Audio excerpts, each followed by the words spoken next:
नमस्कार साकिब जी। अश्विनी जी प्रणाम। आज सुबह के सेशन में नहीं थे आप? अश्विनी जी हमारा एक गो लाइव था आज। उस चक्कर में ज्वाइन ही नहीं कर पाए अभी आज बस। बहुत कम लोग थे।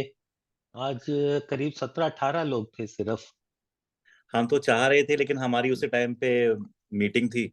साढ़े अच्छा बारह अच्छा अच्छा। 12:30 खत्म हुई तो हम सोचे ज्वाइन करें, लेकिन तभी देखा कि मीटिंग वो एंड हो रही है। हाँ, वो एक्चुअली आज नेट जो कनेक्शन था वो खराब खत्म हो गया था, कुछ गड़बड़ी हो गई थी। इस वजह से नहीं हो पाया था। अश्विनी जी मेरा गो लाइव था एक प्रोजेक्ट का, वो आज खत्म हो गया है। अब अब से लेकर अगले 2 महीने तो मैं काफी मतलब जैसे अभी 16 घंटे काम कर रहा हूँ, अब 10 घंटे करूंगा बस। आज तो उन्होंने मतलब पंचम भाव के ऊपर और प्रेम विवाह के ऊपर इस सब के बारे में बताया था गुरु जी ने। उसके बाद नाइन्थ हाउस पढ़ाना शुरू किया था। शुरू कर दिया था। जी जी। आपका स्वास्थ्य थोड़ा सा वैसा लग रहा है, ढुलमुल लग रहा है।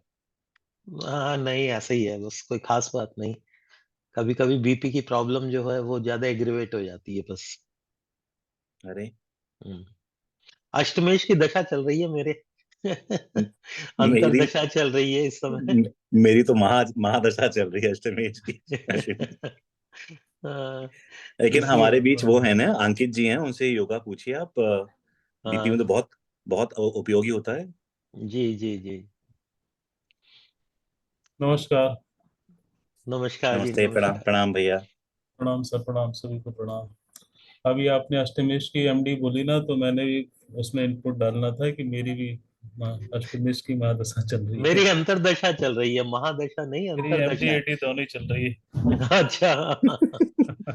मेरी मेरी एक क्रिटिकल स्पाइन सर्जरी हो गई है अष्टमेश की महादशा में।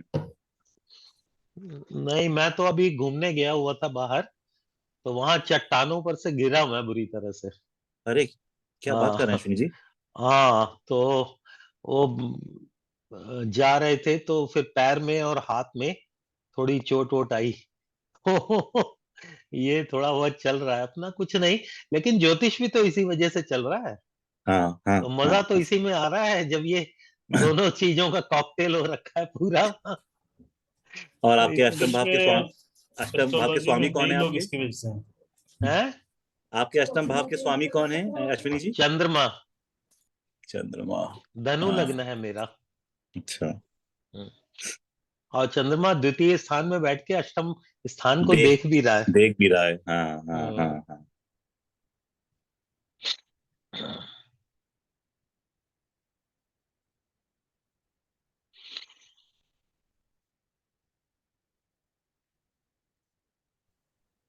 नमस्कार आप लोगों को। प्रणाम प्रणाम गुरु जी। गुरुजी। गुरु जी प्रणाम। प्रणाम। प्रणाम गुरु जी। प्रणाम गुरु जी। प्रणाम गुरु जी। प्रणाम। नमस्ते सर। प्रणाम प्रणाम। प्रणाम प्रणाम आप लोगों को प्रणाम। प्रणाम गुरुजी। प्रणाम अनुराधा जी। प्रणाम गुरुजी। प्रणाम रूबी। प्रणाम गुरु। प्रणाम प्रणाम। तो पता नहीं पिछले क्लास में क्या पढ़ाया, क्या आप लोगों के समझ में आया, ये तो आप ही लोग बता पाएंगे। समय तो निकाल ही लिया अपना हमने तो, क्योंकि हमारा जो धर्म है ना, इसमें ज्ञान बहुत है। समझ गए? किसी भी कोई भी धर्म, चाहे आप यहूदी को भी बड़ा पुराना धर्म मानते हैं, ईसाई धर्म तो जब ईसा प्रारंभ हुआ तो ईसाई धर्म आया है।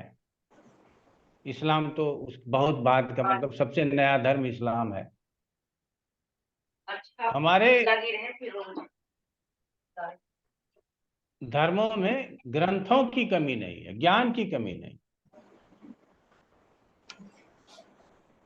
और सभी में किसी न किसी रूप में उपाय का कुछ न कुछ वर्णन लिखा हुआ है।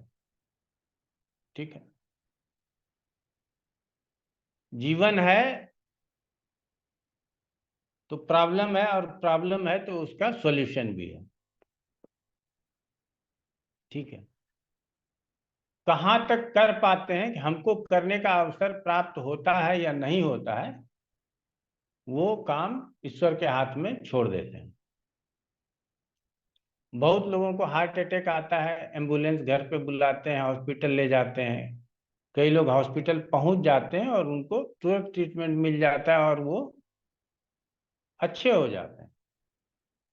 और कई लोग क्या होता है कि एम्बुलेंस में या घर में ही, घर से निकलते हुए ही अटैक आया है तो उनका जान चला गया, वो हॉस्पिटल नहीं पहुंच पाए, या हॉस्पिटल पहुंचे तो वहां उनको मृत घोषित कर दिया गया, उनका कोई ट्रीटमेंट नहीं हुआ। तो ये जो अवसर है ना, ये अवसर देने वाला ईश्वर है। किसको अवसर देगा कि आप ट्रीटमेंट ले सकते हो, और किसको अवसर नहीं देगा कि आप ट्रीटमेंट नहीं ले सकते। तो हम लोग सोचेंगे कि फिर भजने से क्या फायदा है। तो यदि भजते हैं तो हमको अवसर प्राप्त होता है। क्लियर हो गया। हमारे जीवन में उदाहरण है कि एक बोस जी थे कोलकाता के, उनको हमने बोला था कि महामृत्युंजय करा लीजिए, तो आपका थोड़ा समय ठीक नहीं है, हो सकता है कि हेल्थ का कोई प्रॉब्लम, बड़ा इशू आ सके। तो उन्होंने कराया, बहुत बढ़िया से कराया। तो उनको हार्ट अटैक आया कहाँ, हॉस्पिटल में।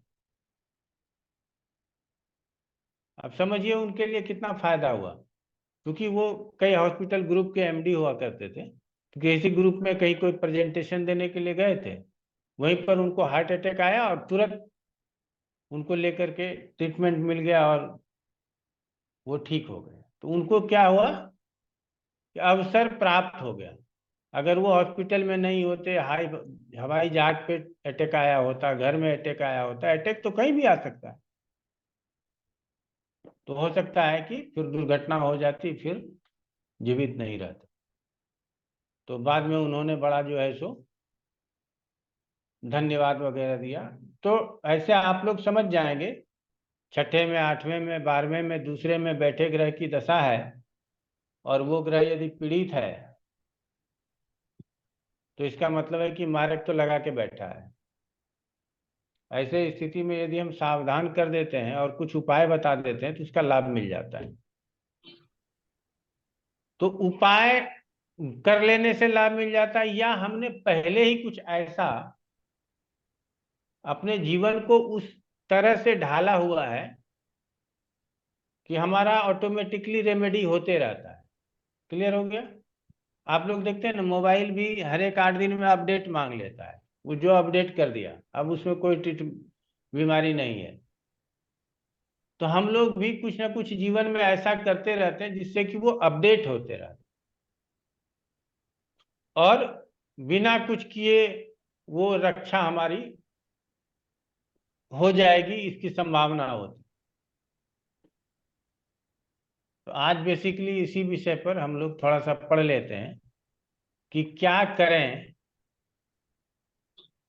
जो हमारी रक्षा होती रहे, यदि हम कुछ अलग से विशेष न भी कर पाए तो। ये क्लाइंट के लिए जानना जरूरी नहीं है, ये आपके लिए जानना जरूरी है। ठीक है ना। तो ये आपके लिए जानना जरूरी है।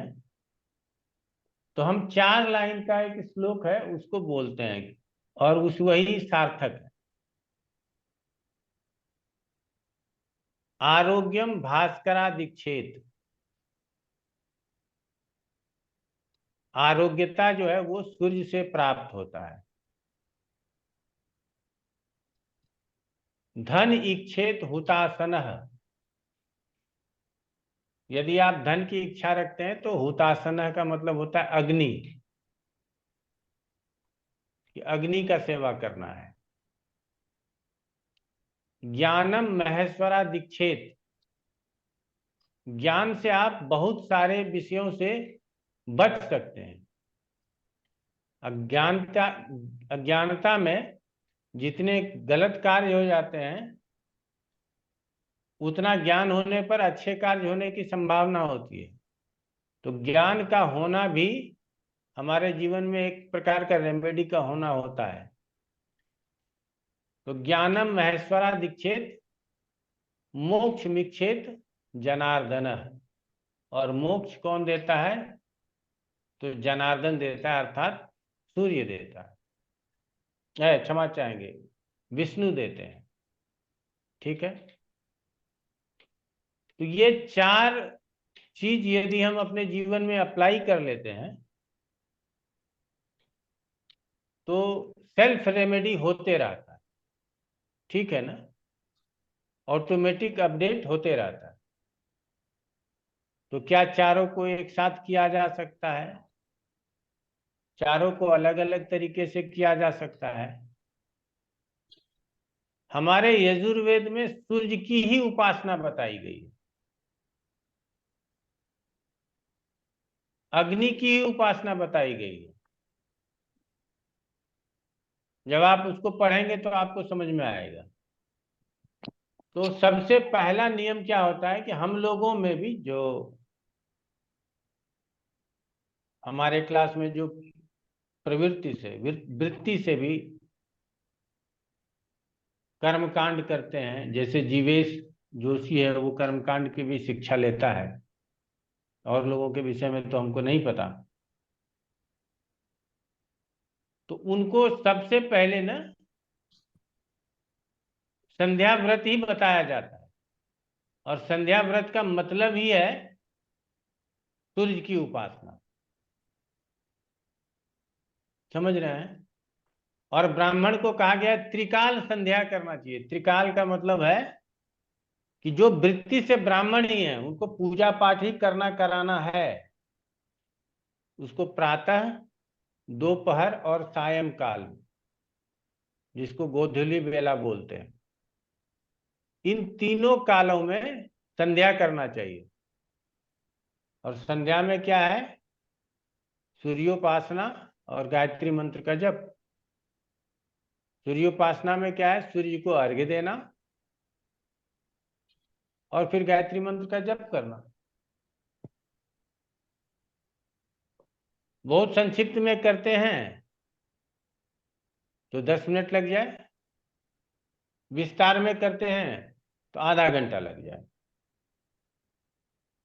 इससे ज्यादा वक्त नहीं लगता। अब गायत्री मंत्र कितना जपते हैं यह आपके ऊपर डिपेंड करता है। 1 माला जपते हैं, 10 बार जपते हैं, या 5 माला जपते हैं, 10 माला जपते हैं, क्योंकि कहा गया है कि गायत्री मंत्र का जप अधिक से अधिक करना चाहिए।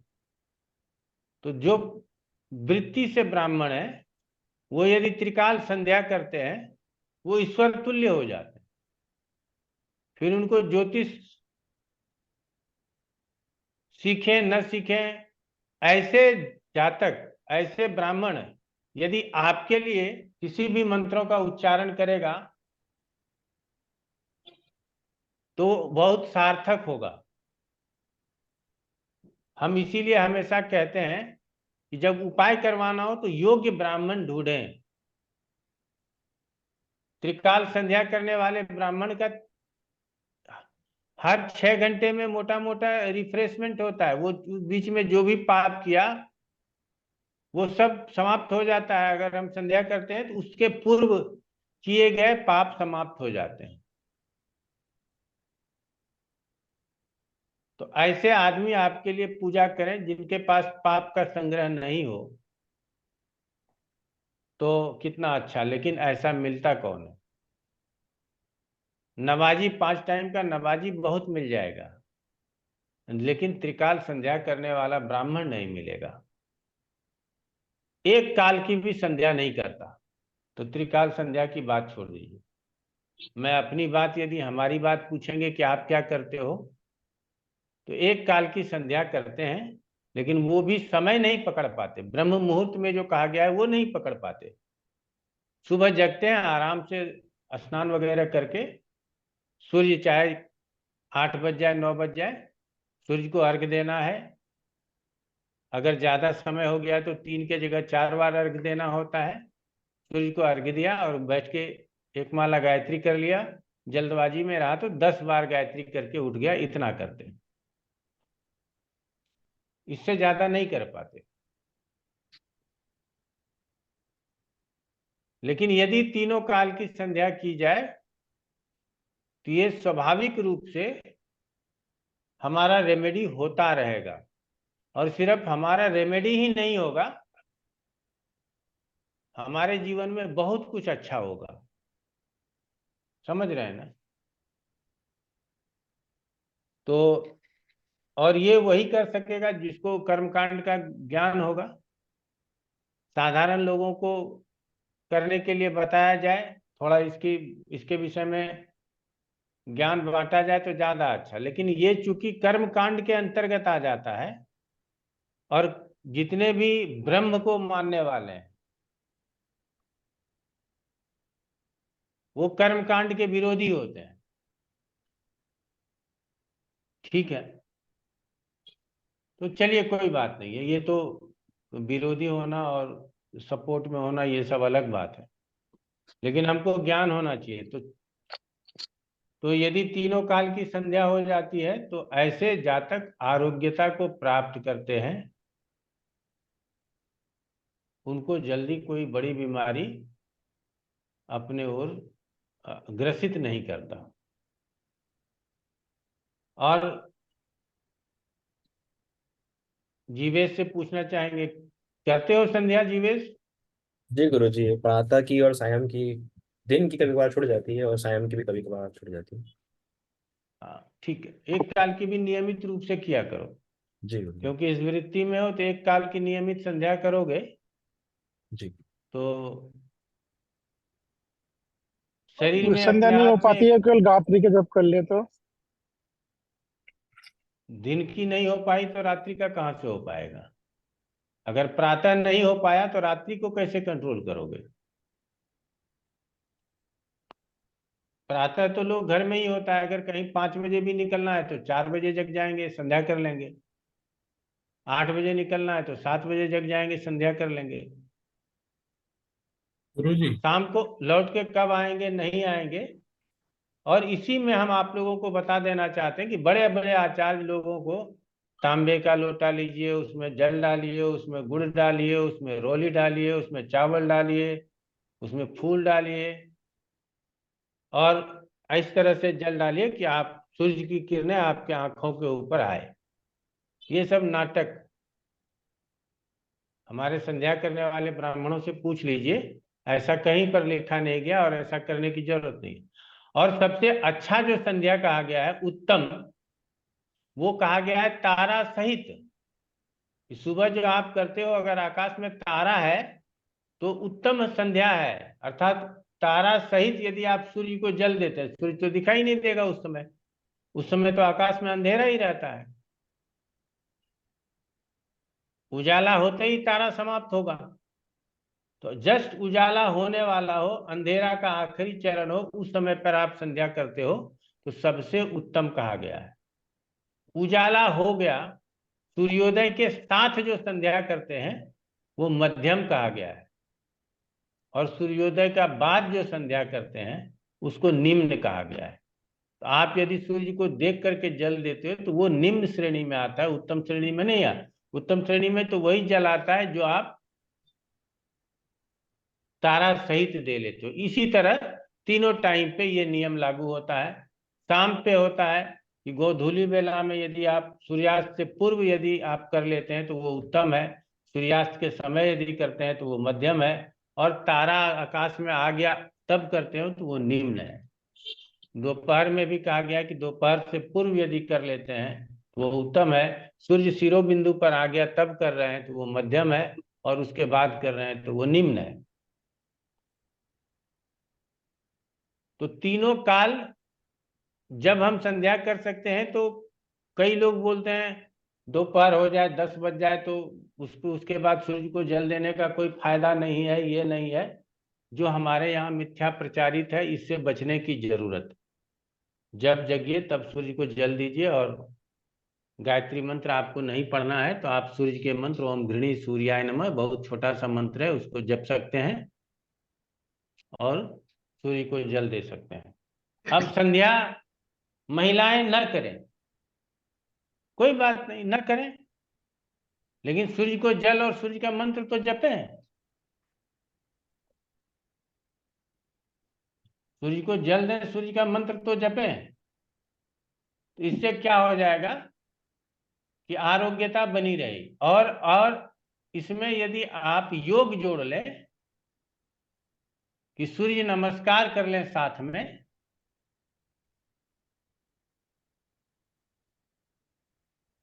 तो फिर सोने पे सुहागा, फिर तो आपका स्वास्थ्य अच्छा रहेगा ही रहेगा। क्लियर हो गया। और यहाँ स्वास्थ्य के ही विषय में हम सिर्फ नहीं कहेंगे, जीवन में कई प्रकार के ऐसे दोष जो आपके कर्म से उत्पन्न होता है तथा पूर्वार्जित कर्मों से जिसको हम खींचते हुए चले आ रहे हैं, वैसे कई सारे दोषों को ये दूर कर लेता है। तो हम जब पत्रिका देखते हैं तो 80% हॉरोस्कोप में सूर्य की उपासना बता देते हैं, 80% में। यदि कुछ नहीं भी है बताने के लिए तो भी कहते हैं सूर्य की उपासना। समझ रहे हैं ना। तो ये हो गया आरोग्यता हेतु सूर्य। और हम लोगों को कट्टरता से इसका पालन करना चाहिए।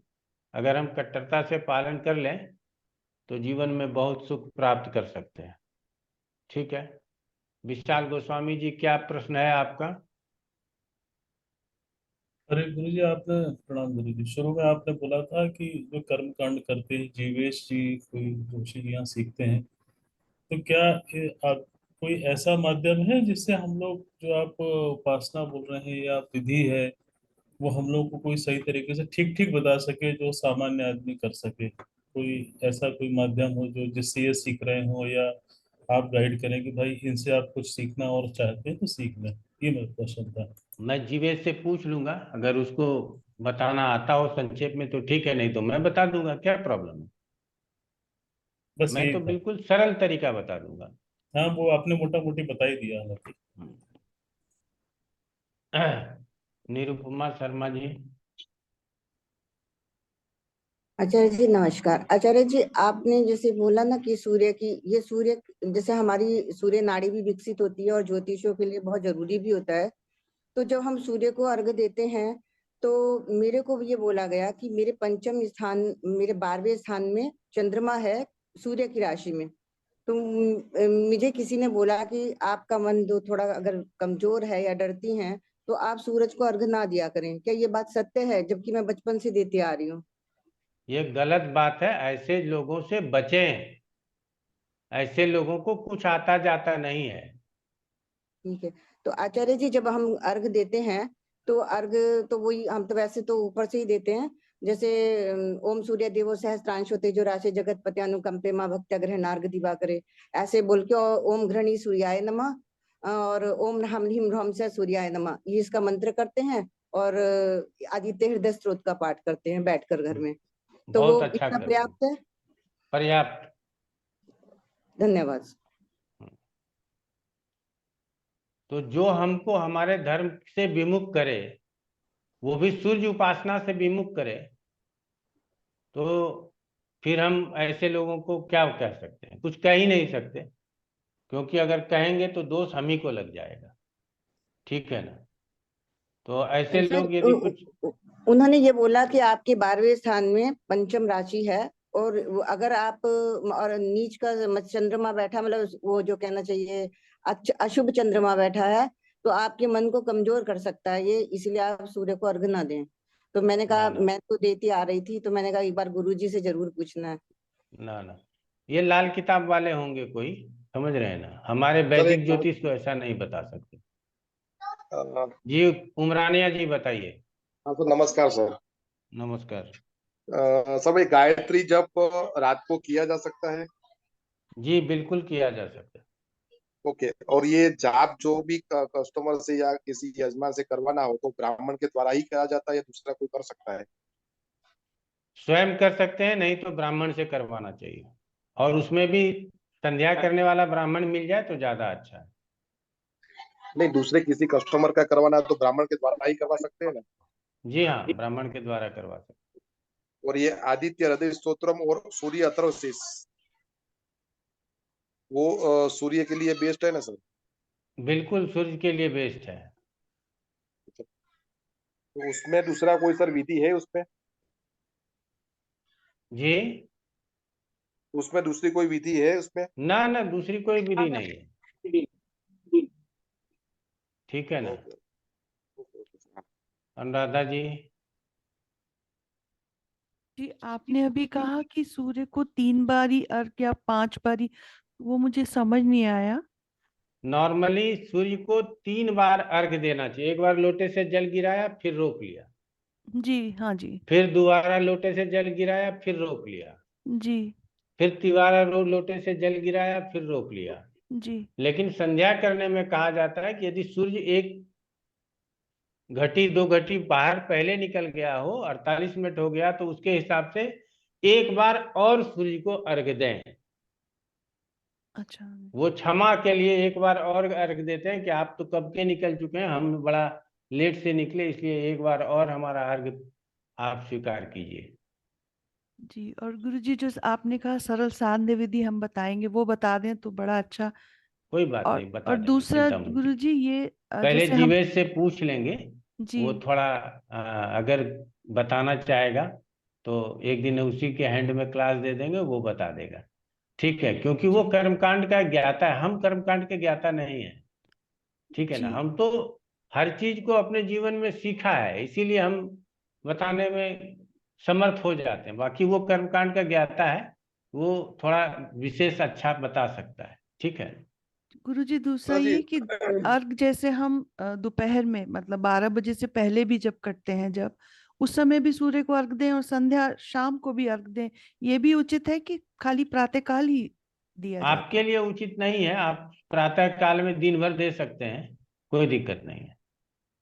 मतलब एक ही अगर हमने समय दें, एक सवेरे ही ही दें? समय, हाँ, जी आपके लिए कोई जरूरी नहीं है कि तीनों काल में आपको करें।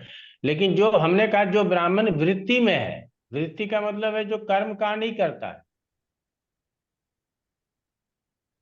तो ऐसे लोगों के लिए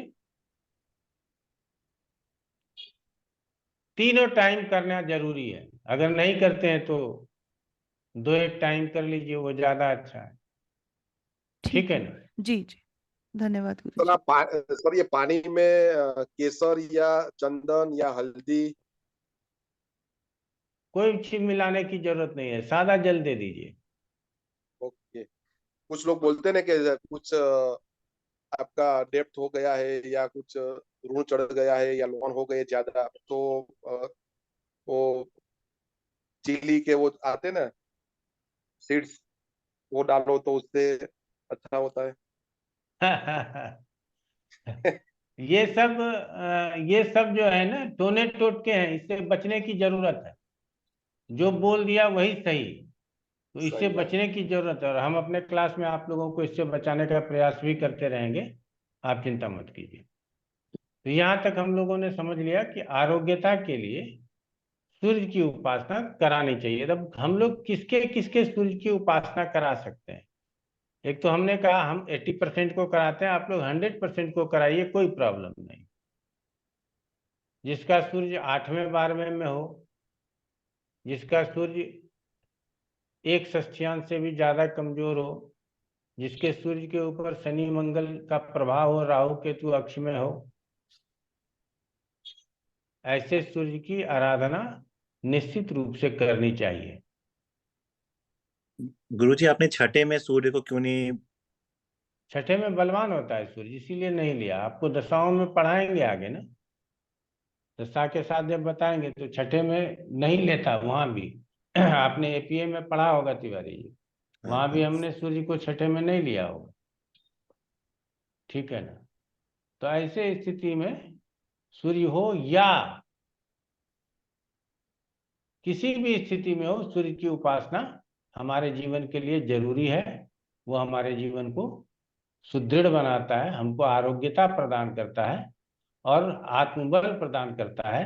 अगर आत्मबल है, आरोग्य है, तो फिर किसी भी प्रकार की चिंता नहीं होगी। कल नौकरी नहीं रहेगा, नहीं रहेगा, नहीं रहेगा, आत्मबल है, परसों कोई तीसरी नौकरी देख लेंगे। अगर कल नौकरी नहीं रहेगा, आत्मबल नहीं है, तो रात में नींद नहीं आएगी कि अब क्या होगा। घर के लिए लोन ले रखा है, गाड़ी के लिए लोन ले रखा है, बच्चे को अच्छे स्कूल में डाल रखा है। आजकल चिंताएं बड़ी हैं, सबको नौकरी जिस प्रकार का है उसके अनुकूल वो अपने बच्चे का स्कूल फी पे कर देता है, उस अपने घर खरीद लेता है उसी के अनुसार, गाड़ी खरीद लेता है उसी के अनुसार, और जब रिसेशन आता है और छांट दिए जाते हैं तो फिर उसको बड़ा प्रॉब्लम होता है, क्योंकि वो कितने दिन का बचा के रख पाएगा? 1 साल का बचा के रख लेगा, 6 महीने का बचा के रख लेगा, इससे ज्यादा का तो कोई बचा के रख नहीं पाता। तो उसके बाद क्या होगा? अगर नौकरी मिल गई तो जीवन चलने लगा, नहीं मिली तो ऐसे लोगों को बहुत मुश्किल होता है आगे सरवाइव करने के लिए, बहुत मुश्किल होता है। तो चलिए ये सब हमारे जीवन में ना हो, हम सूर्य की उपासना करते रहें, ठीक है ना? तो हमको कई प्रकार के विषयों से बचा जा सकता है। नीलम कुमार जी, क्या प्रश्न है आपका? हाँ गुरुजी, नमस्ते गुरुजी। लास्ट वीक मैं अपनी एक फ्रेंड से बात करती तो वो भी किसी के पास गई होगी, तो उन्होंने बताया कि उसका सूरज बहुत स्ट्रांग है, सूर्य की डिग्री हाई है और अच्छी जगह बैठा है। तो ही टोल्ड हर कि you don't have to do that, तुम्हें सूरज को जल नहीं देना। तो मेरे मन में अभी जब आपने ये लाया तो पहली बार सुना मैंने वो किसी से, जैसे मैं देती हूँ डेली, तो वो मुझे बता रही थी कि तू भी अपना एक बार देख लेना। तो ऐसा होता है कि अगर एक्सट्रीम ज्यादा ये ऐसे सब लोगों को तुरंत धुतकार देना चाहिए, हम्म, ठीक समझ है, रहे मैं हैं ना? उसे ऐसे लोगों का रेस्पेक्ट भी नहीं करना चाहिए। हम्म अगर आपका अच्छा है तो आप और अच्छा कीजिए ना, ठीक है ना? थैंक यू गुरुजी। तो इसीलिए अच्छा है तो और अच्छा कीजिए, आपके लिए बहुत अच्छा रहेगा। अब अच्छा है तो जल देंगे तो खराब। कई लोग बताए ना कि अभी हमारे देश में एक चीज, उससे हर जगह पे प्रॉब्लम है, लेकिन ज्योतिष के क्षेत्र में इतना प्रॉब्लम है कि इसको ठीक करना अकेले मेरे बस की बात नहीं है। आप सब लोग तैयार होइए, आगे इस चीज को कीजिए तो भले ही कुछ सुधार हो सकता है, नहीं तब तो कोई बात ही नहीं। चलिए ठीक है। रूबी, क्या आप पूछना अरे चाह क्या रही हो? अग्नि तत्व का सूर्य होता है तो? हाँ जी। अग्नि तत्व का सूर्य होता है तो भी जल देना है। जल्दी। हाँ गुरुजी, मेरा ये प्रश्न है कि मुझे भारी भारी श्लोक्स ना याद नहीं होते हैं, और मुझे पता भी नहीं था कि सूर्य का क्या श्लोक होता है। तो हम उठ करके गुरुजी, हम उनको सूर्य देवताय नमः बोल के, और उनको हम उनसे ना हिंदी में बातें करते हैं कि सबका कल्याण हो, और ऐसे करके 5-10 मिनट तक हम सूर्य बाबा से बातें करते हैं। तो क्या इससे गुरुजी सूर्य मतलब देवता हम पर प्रसन्न होंगे? हम उनको संस्कृत का श्लोक नहीं सुना पाते हैं, और मुझे तो पता भी नहीं था गुरुजी। तो आप मेरे गुरु हैं, आप मुझे मार्गदर्शन करिए, क्योंकि हम उनसे अपने पिता की तरह बातें करते हैं। अच्छी बात है, आप जिस भी तरह से भजते हो वो अच्छा है, लेकिन यदि हम छोटे मंत्र याद कर लें तो और हाँ अच्छा गुरुजी। है। हाँ, ठीक इसीलिए है। तो अभी आप मुझे बता रहे हैं कि उनका ये जो श्लोक्स और मंत्र है, तो अब हम उसको याद करेंगे, लेकिन अभी तो हाँ, फिलहाल हम इतने दिनों से उनसे बातें ही करते रहते हैं। बिल्कुल बढ़िया है, कोई दिक्कत नहीं है। मार्ग कोई भी हो, हमको मंजिल वो एक ही है, सूर्य की आराधना। ठीक है ना? ठीक, धन्यवाद गुरुजी। पारुल शर्मा। सर बहुत लोग बोलते हैं कि जिन भी मंत्रों में बीज अक्षर हो, ओम हो, वो वाले मंत्रों का उच्चारण सभी को नहीं करना चाहिए। तो किसको नहीं करना चाहिए? उसमें कहते हैं कि उसके काफी नियम होते हैं, जैसे कि अगर पुरुष हैं तो आपको जनेऊधारी होना चाहिए, और उसके लिए ये गाय, काफी लोग कहते हैं ये कि ये कलयुग में लागू नहीं होता, ठीक है? इतना ही मान लो, कलयुग में ये लागू नहीं होता। ओम का उच्चारण कर सकते हैं सभी, पुरुष, स्त्री, महिला, ब्राह्मण, वैश्य, क्या कहते हैं, क्षत्रिय, शूद्र, सभी कर सकते। कलयुग में ये लागू नहीं होता, ठीक है? ठीक। तो इसीलिए ओम का उच्चारण करना कहा जाता है कि आप नमः शिवाय कीजिए, ओम मत कीजिए, ओम ब्राह्मण ही करेगा। तो जो जाति से ब्राह्मण है, कर्म से नहीं है, रिक्शा खींचता है, बैलगाड़ी चला रहा है, खेतिहर मजदूर है, आर्मी में नौकरी करता है, वो कैसे ब्राह्मण है? वो तो जैसे मजदूर हो गया, शूद्र हो गया। आर्मी में नौकरी करता है, क्षत्रिय हो गया। तो वो ओम का उच्चारण कैसे क्यों करेगा? इसीलिए हम इन सारे बातों से बचने की जरूरत है। ओम का उच्चारण, ओम का उच्चारण मात्र ही हमारे जीवन में बहुत कुछ ठीक कर देता है।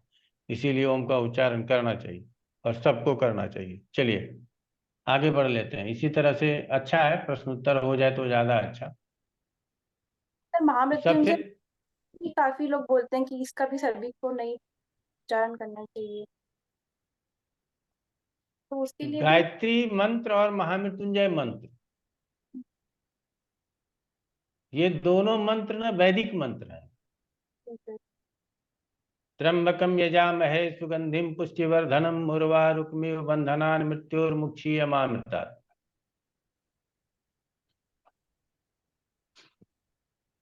और ओम भूर्भुवस्वः तत्सवितुर्वरेण्यम भर्गो देवस्य धीमहि धियो यो न प्रचोदयात्।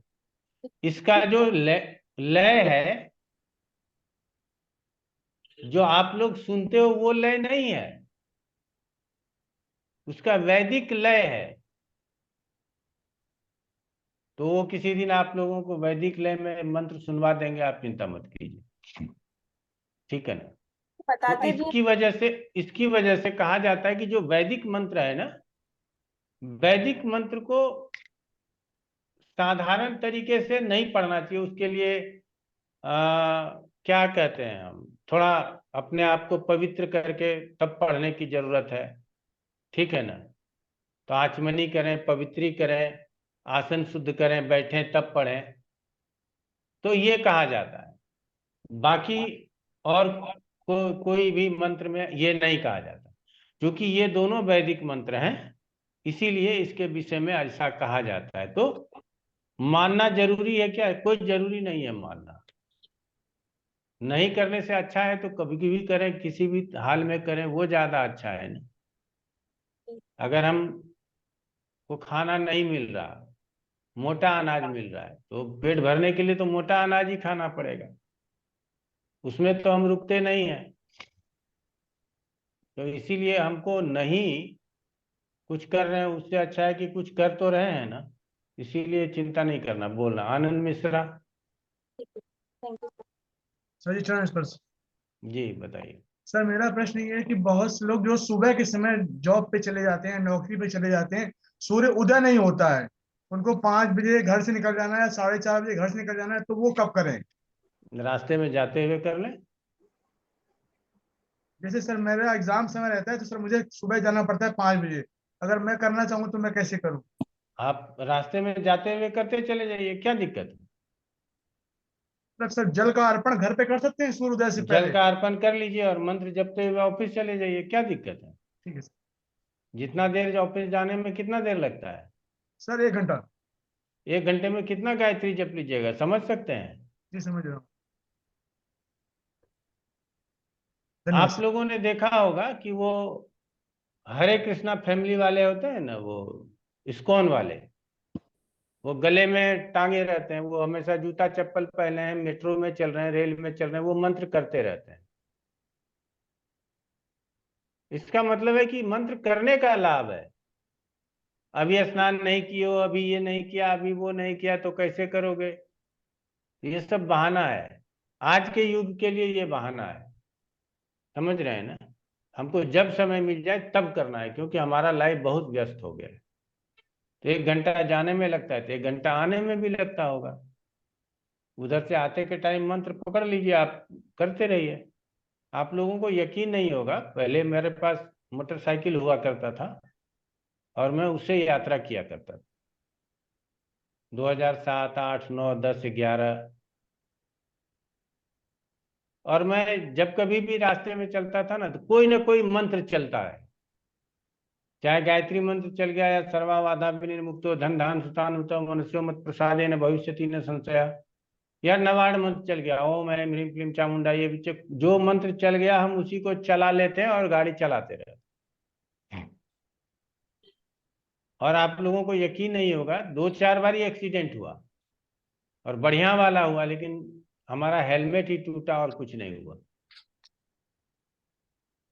तो इतना प्रभाव होता है। हम ये यकीन के साथ कह सकते हैं कि आप, कई बार तो लगता था कि अब ये तो जान गया, लेकिन वो जान गया नहीं, बच गया, कोई दिक्कत था ही नहीं। तो इसीलिए हम कहते रहते हैं लोगों को कि जब समय मिल जाए तब आप कीजिए, करने का फायदा है, नहीं करने का बहाना है, वो बहाना है। जी मनोज आचार्य जी बोले। गुरुजी प्रणाम। प्रणाम।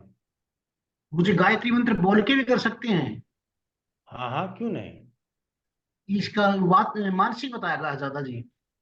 मानसिक जब ज्यादा अच्छा है, लेकिन अगर आपको इच्छा है बोल के करने का तो बोल के कीजिए। नहीं, जैसे कर्म कांड में एक आदमी आहुति लगाते तो मौन लगवाते हैं गुरुजी इसकी। हाँ, हवन आदि में आहुति लगाते हैं तो मौन लगाते हैं इसकी।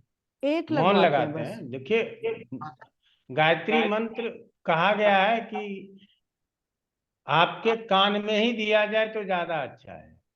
वेदों में ऐसा लिखा हुआ है, उसके विधि अलग होते हैं। इसीलिए गायत्री मंत्र को मौन स्वीकृति है कि मौन में बोले, मन ही मन में बोले और स्वाहा का उच्चारण करें, वो हवन में स्वाहा चला जाएगा। गायत्री मंत्र जिसके कान में चला गया वो अमृत के समान हो गया। तो इसीलिए श्री राम शर्मा आचार्य हुए जिन्होंने गायत्री मंत्र का प्रचार प्रसार इतना कर दिया कि अब बोल करके, उच्चारण करके, कीर्तन करके लोग कर रहे हैं, कहाँ दिक्कत है। लेकिन जो हमने कहा, जो वृत्ति से ब्राह्मण है उनके लिए अनुशासन जरूरी है। हमारे लिए और आपके लिए अनुशासन जरूरी नहीं है। हम तो प्रणाम बोलेंगे, आप हमारे पास आते हैं, मैं कर्म कांड नहीं करता तो गुरुजी। आप हमको प्रणाम करते हैं, ये आपका अनुशासन है। जो हमसे नहीं पढ़ा, नहीं किया प्रणाम, तो क्या दिक्कत है। आया, हाथ मिलाया, चला गया, क्या दिक्कत है, कोई बात नहीं। तो अनुशासन की आवश्यकता उसको है जो, जिसके साथ हमारा रिलेशन क्लोज है। तो इसीलिए हमने कहा जो वृत्ति में आता है, जैसे ब्राह्मण वृत्ति में है, उनको अनुशासन के साथ करना चाहिए। अब मैं आपको बताता हूं अपनी बात। अपनी बात बोलेंगे तो आप लोग ज्यादा विश्वास कीजिएगा। मैं नॉर्मली जब स्नान करके चलता हूं तो गायत्री मंत्र शुरू हो जाता है, अंदर ही अंदर बोलता रहता हूं। जब पूजा पाठ पे बैठता हूं तो बर्तन धोता हूं तो बर्तन धोते समय भी गायत्री मंत्र चलते रहता है। जब बर्तन पोंछना शुरू करता हूं कपड़े से तो आवाज निकाल लेता हूं, वॉल्यूम में बोलता हूं, गायत्री मंत्र का उच्चारण करके बोलता हूं। दीपक उपक जलाया, सब चीज किया, गायत्री मंत्र चल रहा है, उच्चारण करके बोल रहे हैं, कोई दिक्कत नहीं है। दीपक जलाने के समय पे चंद्रमा मन से जात चक्षो हो सूर्य हो अजायत, ये भी बोल लेता हूँ और दीपक जला लेता हूँ, फिर गायत्री मंत्र चलता है। ठीक है ना। तिलक लगाता हूँ, चंदनम वंदते नित्यम पवित्रम पापनाशनम, ये मंत्र लेके तिलक लगाया, फिर गायत्री मंत्र शुरू हो जाता है। ठीक है ना। शिखा के ऊपर हाथ रख के चिद रूपनी महामाया दिव्य तेजस समन्विते तिष्ठ देवी शिखा मध्य तेजो बुद्धि पुरुष में बोलता हूँ। उसके बाद फिर गायत्री बोलने लगता हूँ। लेकिन जब सूर्य अर्घ्य देते हैं तो गायत्री मंत्र को मौन रखते हैं और फिर जो उसके बाद गायत्री जप करते हैं उसको मन ही के ही मन में जप कर लेते हैं। ये हमारी आदत है। ठीक है ना। तो जहां अनुशासन की जरूरत थी वहां मैंने अनुशासन कर लिया। तो सबके लिए ये जरूरी नहीं है।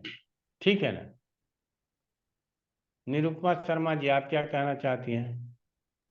आचार्य जी, जैसे गायत्री मंत्र कई बार बहुत लंबा होता है तो माला करते हुए ओम भूर्भुवः स्वः ऐसे कर सकते हैं? ये सब छोड़ दीजिए ना, क्यों पूरा माला करना चाहते हैं? 10 बार कीजिए। अच्छा, 3 माला बहुत है ना, सफिशिएंट अगर कर लेते गायत्री मंत्र की?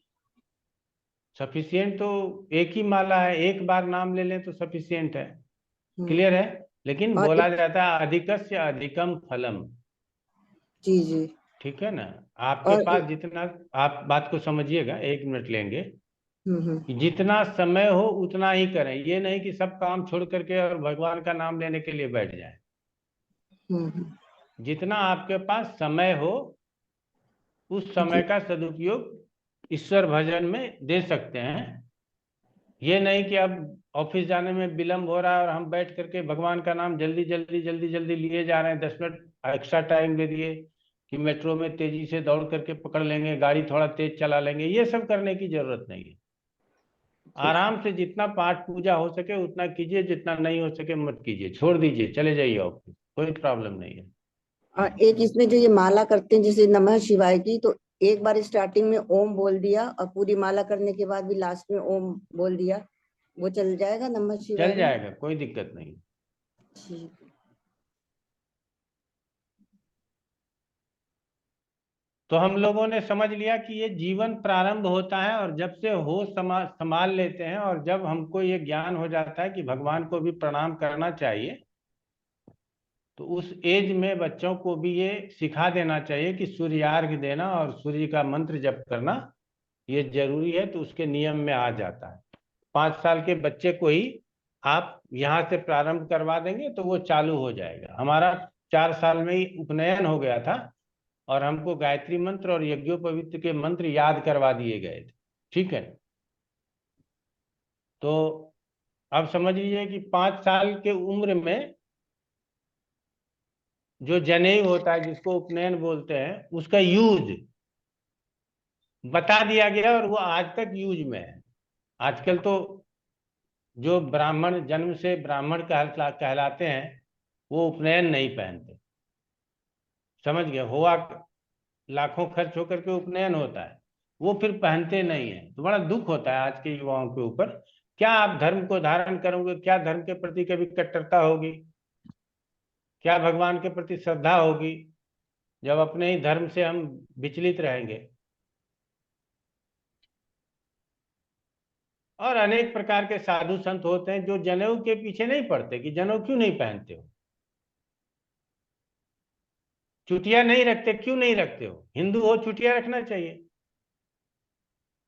हमने अपने जीवन में देखा है कि यादव भी, मंडल भी, सिंह भी, चौधरी भी, पांडे भी, सब चुटिया रखता था पहले। आज से 40-50 साल पहले सबको चुटिया होता था। आज चुटिया सबका समाप्त हो गया। क्यों? कहाँ चला गया चुटिया? क्यों बंद कर दिया रखना? हेयर स्टाइल तो बहुत रख लेते हैं।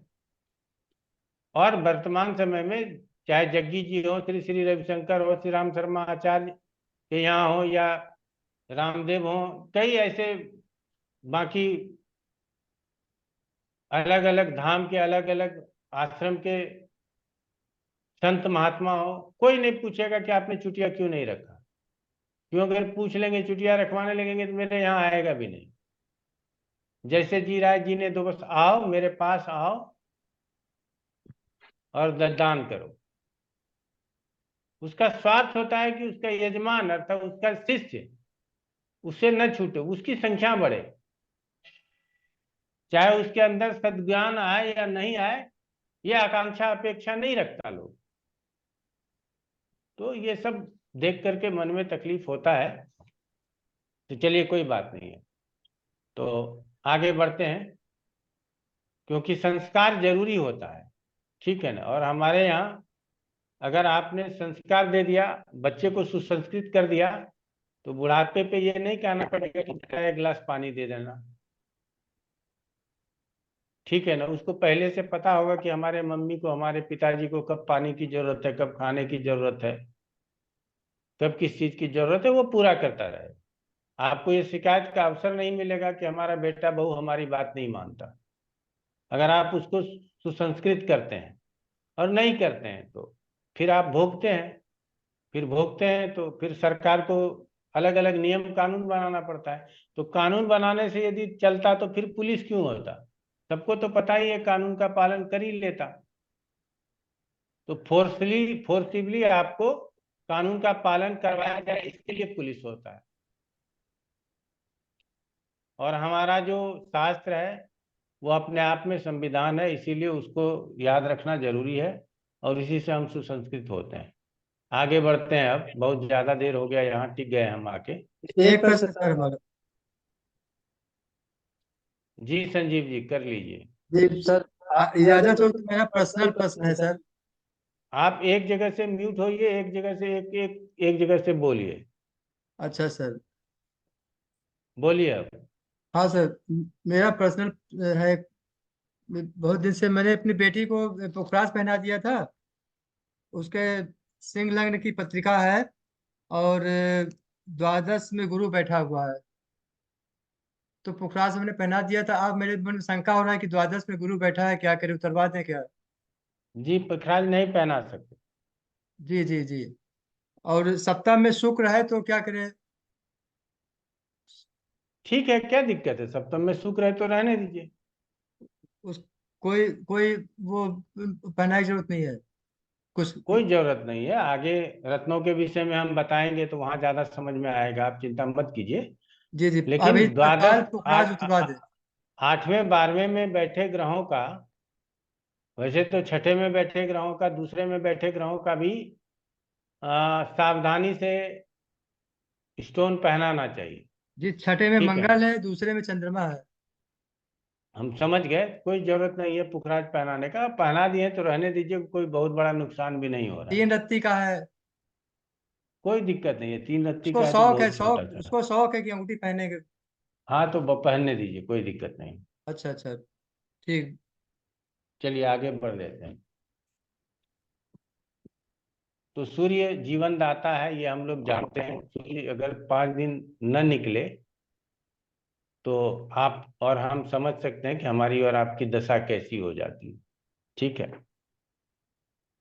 उसी तरह से दूसरे नंबर पे आता है धन इच्छेत हुतासन।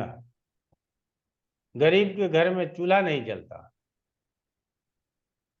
वो एक समय रोटी बना लिया तो 2 समय खाता है, एक समय खाना खा लिया तो दूसरा समय उसको भोजन नहीं प्राप्त होता। ठीक है, क्यों नहीं प्राप्त होता? क्योंकि उसके घर में अग्नि की सेवा ही नहीं होती। आपके घर में दोनों टाइम चूल्हा जलता है, दोनों टाइम भोजन बनता है, तो अग्नि की सेवा हो रही है। आप घर में अपने माता पिता को देखते होंगे कि आग जलाया तो उसमें कुछ डाल दिया, रोटी बना रहे हैं तो या तो थोड़ा सा आटा डाल दिया या गीला आटा करके बना के उसमें डाल दिया। अग्नि को कुछ न कुछ देते हैं। कई लोगों को पहले देने की आदत होती है, कई लोग बाद में देते हैं, लेकिन देते जरूर है। इसका मतलब क्या है? हविष्य देते हैं, भोजन देते हैं। और लक्ष्मी का मतलब धन है। तो जो निरोगी रहेगा उसको धन की जरूरत है, जो रोगी है उसको भी है, लेकिन जो निरोगी है उसको ज्यादा धन की जरूरत है, क्योंकि उसको कर्म करना है, आगे बढ़ना है, बच्चों को पढ़ाना है, स्कूल भेजना है, तरक्की करना है। तो स्वस्थ होने के साथ धन का होना बहुत जरूरी है,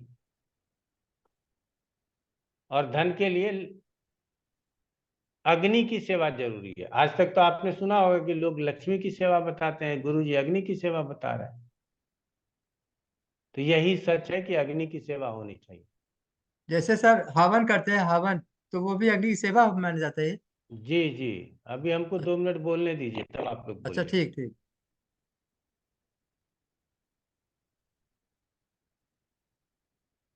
तो अग्नि की सेवा कैसे कैसे घर में हो सकती है? दोनों टाइम आप खाना बनाते हो तो अग्नि की सेवा हो गई।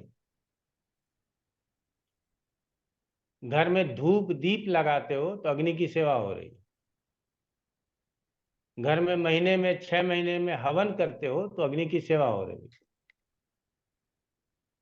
दीपावली में ढेर सारे दिए जलाते हैं, अग्नि की सेवा हो गई। क्यों इतना दिया जलाना? कई जगहों पर देखेंगे कि जो मारवाड़ी लोग अपना दुकान बंद करेंगे ना, तो थोड़ा सा कागज जला देंगे ताले के पास, वो अग्नि की सेवा हो गई। तो आप घर में बाहर से खाना मंगाते हैं, अच्छी बात है, लेकिन उसको घर में गर्म करके खा लीजिए। कोशिश मत कीजिए कि घर में 2-4 दिन चूल्हा बंद रहे, ऐसे ही दरिद्रता आ जाएगी। ठीक है ना? चूल्हा नियमित जलना ही चाहिए। हम लोगों में चूल्हा कब नहीं जलता है? जब किसी का डेथ हो जाता है, जब तक वो लाश जल नहीं जाता, कर्ता का चूल्हा नहीं जलता, तब तक चूल्हा नहीं जलता। तब तक बाहर से कोई जान पहचान वाले, आस पड़ोस वाले हम लोगों को भोजन पहुंचा देते हैं, हम लोग वही भोजन करते हैं।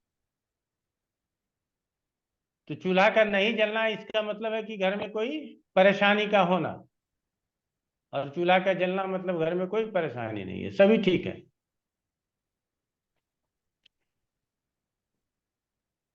तो धूप के साथ साथ दीपक भी जलना चाहिए, और चूल्हा भी डेली जलना चाहिए हमारे घर में। जिसके घर में जितना चूल्हा जलेगा उसके घर में उतना जो है सो लक्ष्मी आएगी। तो इसका मतलब ये नहीं है कि गैस स्टोव जला के आप छोड़ दीजिए, समझ गए? इसका मतलब ये है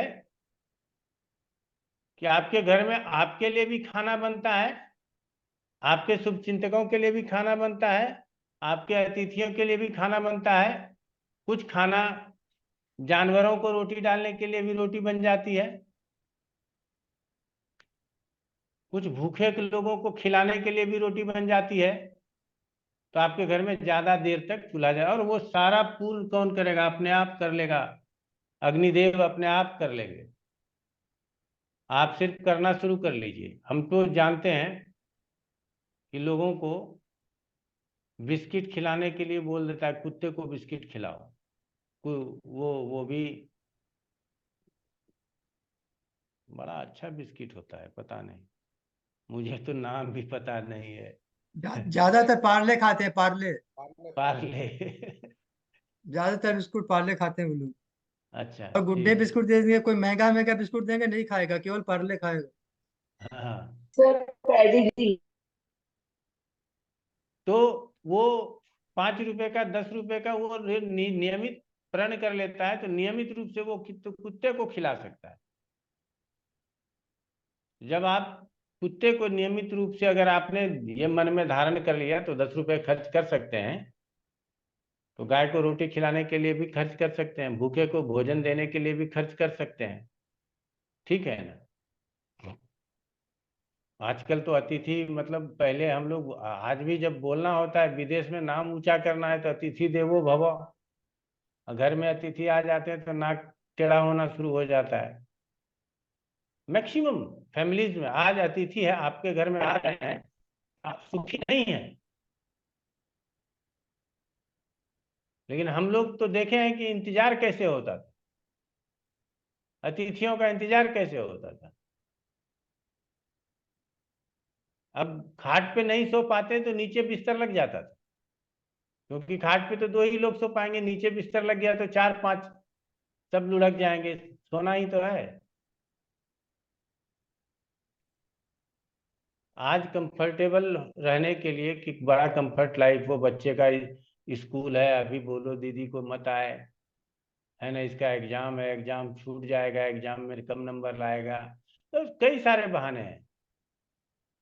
अभी इसका भी प्रॉब्लम है, अभी उसका भी प्रॉब्लम है, तो अब तो बड़ा मुश्किल हो गया है। लेकिन यदि हम लोग इसका पालना करते हैं कि जब मर्जी अतिथि कोई पूछ के नहीं आता, वो किसी काम से आया है, समझ रहे हैं ना? वो अपने हिसाब से, सबको आजकल फुर्सत कहाँ है किसी को आपके घर आकर के रहने का। जब लोग महीने महीने आकर के रहते थे, हमारी बहन, हमारी बुआ हमारे घर आ गई तो महीने 1.5 महीने रहेगी, पहले नियम था, उस समय तो पालन हो जाता था। अब तो 2 दिन के लिए आती है, और वो 2 दिन के लिए आना भी लोगों को प्रलय लगता है। तो आप कैसे चाहते हो कि आपका ऑटोमेटिक आपका जीवन करेक्ट होते रहे? कहाँ से हो पाएगा? तो इसीलिए हमारे घर में अतिथि भी आए तो दिल से सेवा होनी चाहिए, उनको खान पान सब अच्छा मिलना चाहिए। ठीक है ना? तो और संभव हो सके तो एक इंटरवल पे, चाहे वो 1 महीने का रखें, 2 महीने का रखें, 3 महीने का रखें, कि एक इंटरवल पे आप हवन करा लिया करें अपने घर में। ठीक है? घर में बहुत अच्छा रंग रोगन है, फ्लैट में रहते हैं, कहाँ कराएंगे? बालकोनी में बैठ के कर लो।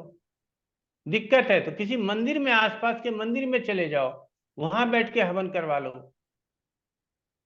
अपना घर है, टेरिस पे ही जाके हवन, छत के ऊपर बैठ करके हवन करवा लें। तो हवन से घर का कलर खराब हो जाएगा, इस वजह से हवन ही ना कराएं, ये गलती है।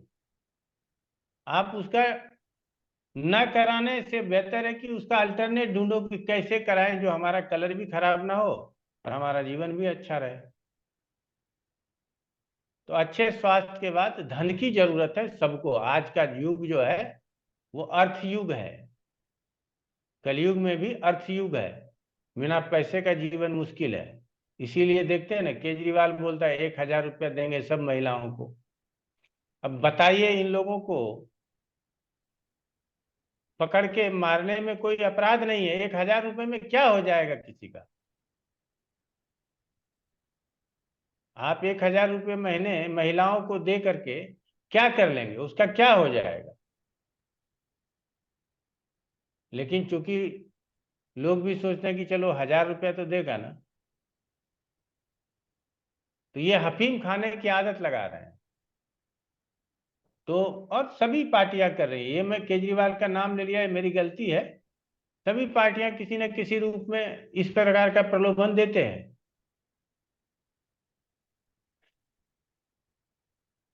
इससे हमारे पार्टियों को बचने की भी जरूरत है, और हम लोगों को जितना इस तरह के आदतों से बचने की जरूरत है। हम दान करते हैं तो फिर दान लेते क्यों हैं? ठीक है ना। हम अपना बिजली जलाएंगे तो बिजली बिल पे करेंगे, पानी पिएंगे तो पानी का बिल पे करेंगे, कोई दिक्कत नहीं है। हमारे अंदर सामर्थ्य है, हम सब करेंगे। आपके पास पैसा मिलता है, आप सेवा करो, गरीबों की सेवा करो। जो गरीब बहनें हैं उसको 5,000 दे दो, जो अमीर बहन है उसको 1 भी रुपया ना दो, तो उसका उत्थान हो जाएगा, उसका उद्धार हो जाएगा। और ऐसे चंदा बांट दिया, सभी का नाम ले लिया, सबको 1,000 रुपया बांट, तो क्या जरूरत है? हम जानते हैं हमारे आपके घर को 1,000 रुपया मिल रहा है तो उससे बहुत अंतर नहीं पड़ेगा। लेकिन यदि उसी में 1,000 की जगह 2,000 3,000 ही जिनको जरूरत है वहां तक पहुंचे तो ज्यादा फायदा है। लेकिन सिर्फ जरूरतमंदों को देंगे तो सबका वोट तो नहीं आएगा ना। तो ऐसा चलता है, तो हमारे मन के अंदर ये सब भावना नहीं होनी चाहिए। तो हमने कहा आरोग्यता के बाद धन की जरूरत है जीवन को चलाने के लिए, और धन हो जाए तो उसके बाद ज्ञान की जरूरत है। अब आपका उम्र जो है 5 साल से लेकर के 30 साल का हो गया। आपने सूर्य की आराधना भी की और अग्नि की सेवा भी की, अब 30 साल का उम्र हो गया आपका। अब आपके जीवन में क्या है? बच्चा अच्छा पढ़ेगा, बच्चे का अच्छे स्कूल में एडमिशन कराना है, बच्चे को टीका लगवाना है, बच्चे का लालन पालन करना है, माता पिता का भरण पोषण करना है, बहन भाइयों को देखना है। हमारे पास पैसा भी है, आरोग्यता भी है, तो इसको कैसे बैलेंस करें, इसके लिए ज्ञान की आवश्यकता है।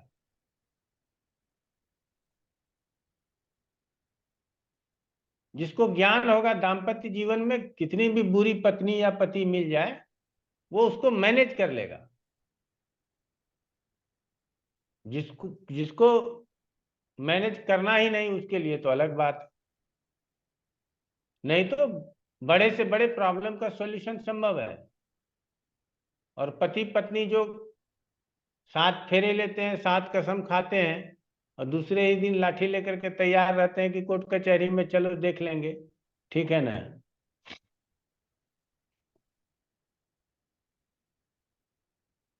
संसार बचेगा कैसे इसकी चिंता करनी चाहिए, डूबेगा कैसे इसके लिए बहुत लोग चिंतित हैं। कुछ लोग हैं जो बचेगा कैसे इसके लिए चिंतित हैं। अभी हमारे यहाँ हिंदुस्तान में वैवाहिक जीवन में उतना प्रॉब्लम नहीं है, लेकिन हम जो देख रहे हैं, हम जिस प्रोफेशन में हैं, 25 साल से हमने 2 पीढ़ियां तो देख ली। 25 साल पहले माता पिता को इतना डर नहीं होता था कि बच्ची का शादी करेंगे तो कैसा मिलेगा, जीवन चलेगा या तलाक हो जाएगा। आज के डेट में बच्चे के माता पिता को डर होता है। हमारे सामने एक लोगों ने क्लियर पूछा कि गुरुजी शादी में 3 से 4 करोड़ रुपए खर्च हो जाएंगे, हमारे पैसे डूब तो नहीं जाएंगे ना, बच्चे तो सुखी रहेंगे? आप जवाब दे दो। वो सीधा पैसे पे लेके गया हमें कि 4 करोड़ रुपए जाने हैं शादी में। अगर उसके बाद फिर बच्चे मेरे घर आ गए तो फिर मैं क्या करूं? मैंने तो नुकसान उठाना है इतने रुपए का। आप क्लियर बता दो ये हॉरोस्कोप देख करके कि इसके साथ चलेगा तब तो मैं राजी हूं शादी करने के लिए, और नहीं चलेगा तो मना कर दूं।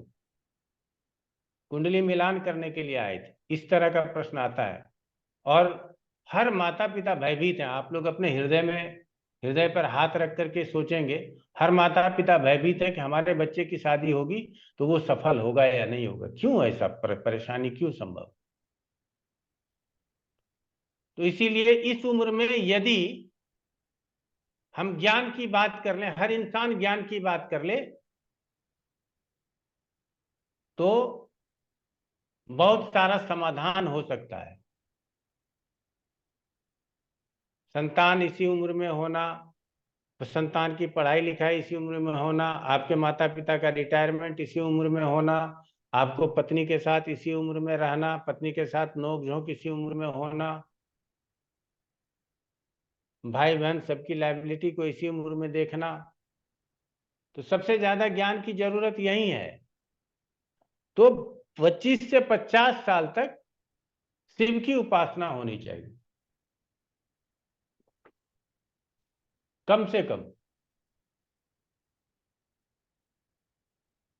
ज्ञानम महेश्वरा दीक्षित। आप सोचेंगे एजुकेशन के लिए गणेश जी हैं, सरस्वती माता है, ये ठीक है, लेकिन वो एजुकेशन है।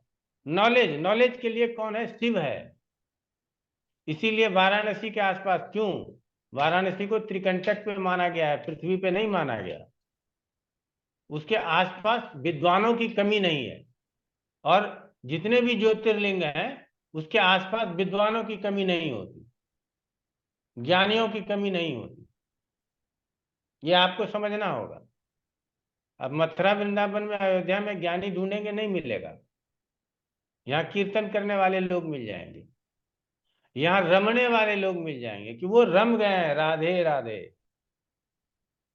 जय सिया राम, ठीक है ना। लेकिन ज्ञान की बात होगी जहां शिव स्थल होगा।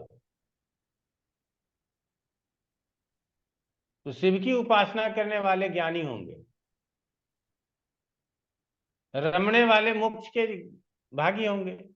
वो बाद में समझेंगे हम लोग। हम लोगों को हमारे जीवन के हर स्टेज में इन चारों को, अलग अलग स्टेज में इसकी आवश्यकता है और उसको लेना चाहिए, इसको ग्रहण करना चाहिए।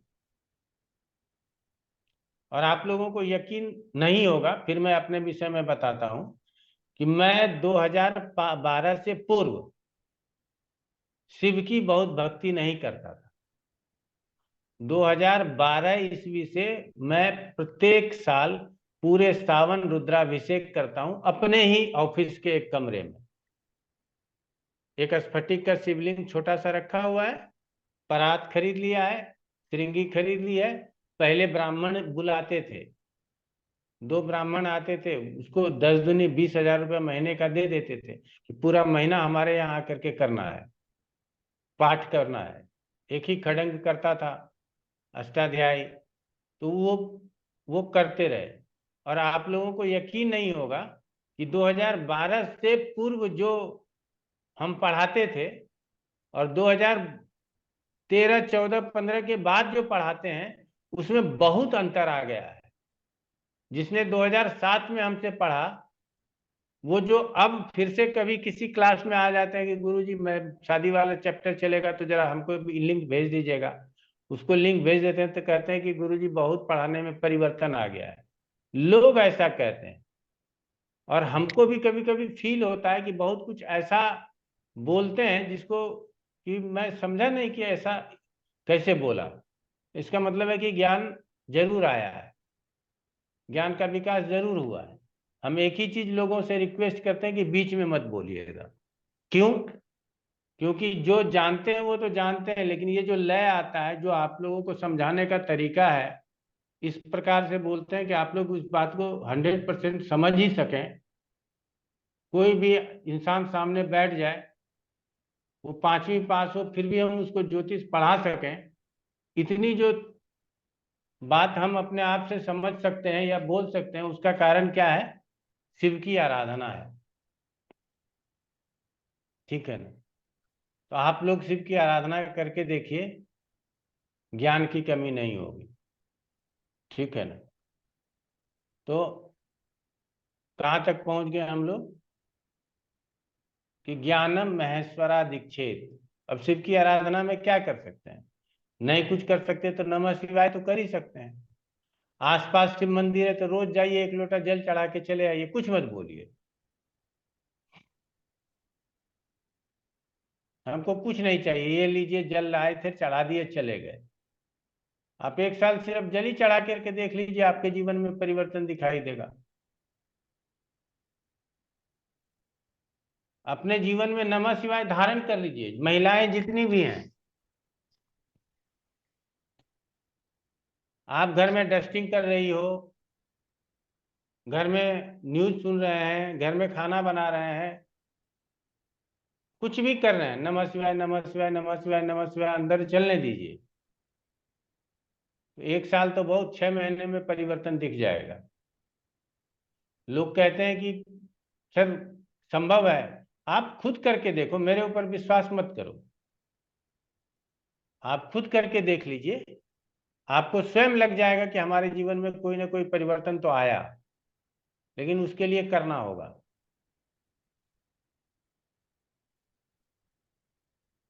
हम जिस भी विषय को और जिस भी तरह से पढ़ाते हैं या बता रहे हैं, रेमेडी के क्लास में कम से कम इतना जरूर कहेंगे कि जो मैंने अनुभव किया और जो प्राप्त किया वही आप लोगों को बता सकता हूं, और मिलता है और होता है। ठीक है ना? हमने कभी कहा होगा कि हमारे जीवन में कभी अभाव रहा और हमने दुर्गा जी के द्वितीय चरित्र का पाठ शुरू कर लिया कि 100 दिन करेंगे। अभाव समाप्त हो जाता है, 100 दिन पूरा नहीं कर पाते हैं, बीच में ही छूट जाता है। लेकिन जितने पैसे की जरूरत है, जितने धन की जरूरत है, वो हम प्राप्त कर लेते हैं। वो मेरा काम निकल गया, परेशानी समाप्त हो गई, नाम लेना भूल गए, फिर छोड़ देते हैं, फिर 100 दिन नहीं पूरा हो पाता। कोई मंत्र किया किसी कारणवश, वो कारण पूरा हो गया,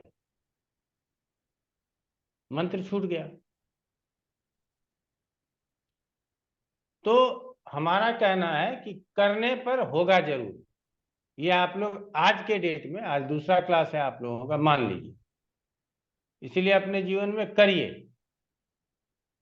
और हम तो यही कहते हैं कि नियम धर्म को माने ना माने, काम को मान लीजिए कि करना है हमको तो करना है। मैंने कई लोगों के जीवन में इस प्रकार परिवर्तन देखा कि नहीं सर, हमको इच्छा ही नहीं है करने का। आप बोलोगे तो रात में कर लेंगे, दिन में कर लेंगे, ऐसे कर लेंगे, वैसे कर लेंगे। हमने कहा जैसे कर लो कर लो। वो पहले जैसे तैसे करने लगा, उसके बाद वो स्वयं स्नान करके करने लगा, उसके बाद वो स्वयं धूप दीप जला करके करने लगा। उसकी आस्था स्वयं बढ़ती चली गई। अब वो हमसे ज्यादा ईश्वर का भक्ति करता है।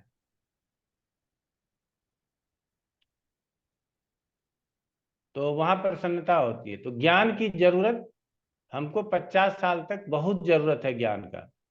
कैसे फाइनेंस मैनेज करेंगे, फ्यूचर के विषय में कैसे सोचेंगे, भविष्य सुरक्षित रहे वो कैसे सोचेंगे, बुढ़ापे में लाठी, अगर कोई बच्चा नहीं बनेगा तो पैसा ही, धन ही आपका लाठी बनेगा, वो उसका इंतजाम कैसे करेंगे। बड़ी बड़ी परेशानियां आएंगी, घर में कोई बड़ा परेशानी हो गया, कोर्ट केस मुकदमेबाजी हो गई, बहुत तरह की बातें हो गई, पड़ोसी से अच्छा नहीं बनता, बहन की शादी किए थे, उसका शादी बिगड़ गया, तो हर जगह किसकी जरूरत है? ज्ञान की जरूरत है। और ये कहाँ से प्राप्त होगा? तो शिव से प्राप्त होगा। तो शिव की उपासना जितना कर सकते हैं और जैसे कर सकते हैं कीजिए। उसके बाद जो होता है, सबको चाहिए मुक्ति। किससे? जीवन से नहीं, बंधन से। और बंधन क्या है? आप गरीबी के बंधन में बंधे हुए हो, आप परेशानियों के बंधन में बंधे हुए हो, आप चिंताओं के बंधन में बंधे हुए हो। तो पहले ये गरीबी, ये चिंता, ये परेशानी, इस बंधन से मुक्त हो जाओ, फिर आप मुक्ति की बात कर लेना।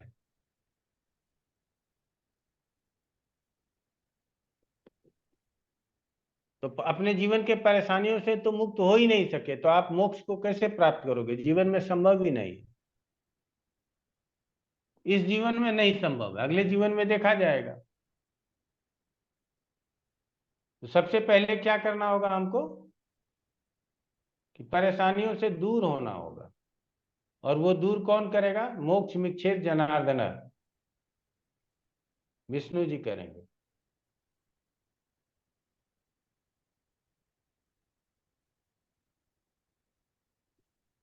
दोनों तरफ से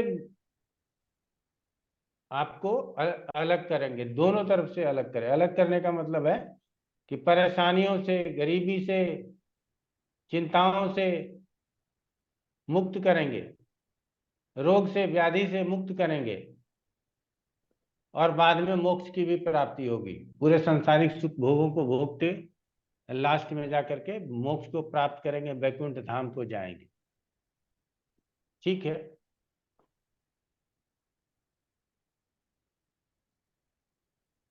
तो जिनको ज्ञान है वो तो अपने हिसाब से मुक्ति प्राप्त कर लेते हैं।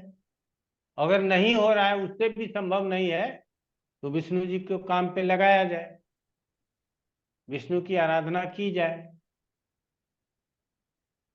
तो क्या सिर्फ सूर्य की आराधना करें तो काम चल जाएगा? गुरुजी, चल जाएगा। सिर्फ शिव की आराधना करें तो काम चल जाएगा? गुरुजी, चल जाएगा। लेकिन यदि हम इन चारों की आराधना कर लेते हैं तो हमको पूछने की जरूरत नहीं है कि काम चलेगा या नहीं चलेगा। हमारा जीवन बहुत सकुशल चलेगा और परेशानियां जीवन में कम होंगी, परेशानियां आएंगी, चली जाएंगी। ठीक है? सुख दुख, जीवन मरण, यश अपयश, ये सब विधि के हाथ में है। और जब हम उसी विधाता को स्मरण करते रहेंगे तो निश्चित रूप से इससे हम लोगों को राहत मिलेगा, और हम लोग इसी को रेमेडी कहेंगे। और इसके अलावा रेमेडी किसको कहेंगे? तो अपने लिए ये 4 लाइन याद रखने की जरूरत है।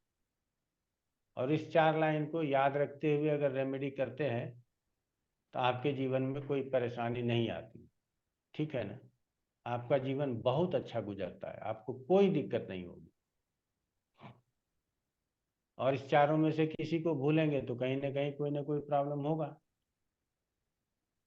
तो इसीलिए हम, अगर आप हमने कहा, फिर से उस चीज को दोहरा देता हूं कि 5 से 25 वर्ष तक सूर्य की आराधना कीजिए, किसी भगवान को मत जपिए। 25 से 30 वर्ष तक सूर्य की आराधना के साथ साथ अग्नि की भी सेवा कीजिए। 35 साल तक कीजिए, 40 साल तक कीजिए। और 30वें साल में फिर शिव की उपासना प्रारंभ कर लीजिए। और 50वें साल में विष्णु की उपासना प्रारंभ कर लीजिए। जीवन बहुत मंगलमय होगा, बहुत अच्छा रहेगा। ठीक है? तो यहाँ तक आप लोगों को बता दिया। अब 1-2 प्रश्न ले लेते हैं, ज्यादा की जरूरत नहीं है। एक प्रश्न सर, एक प्रश्न जी सर, बोलिए ये कि संजीव जी। पूजा स्थल पे हम लोग देवी देवताओं के चित्र लगाते हैं, तो उसमें बहुत सारे, जैसे राम दरबार भी है, शिव जी का भी है, पार्वती का भी है, तो मुख्यतः किस क्या क्या रखना चाहिए? सबको रखिए, क्या दिक्कत? अच्छा अच्छा सामर्थ्य में है कि सबका नाम ले सकते हैं तो सबको रखिए। अच्छा।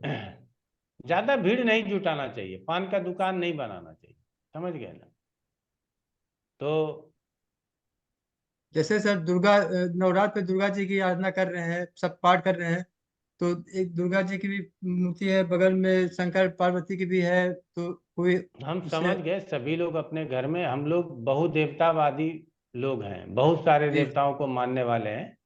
तो हमने कहा कि जितना कम से कम मान लें उतना ज्यादा अच्छा।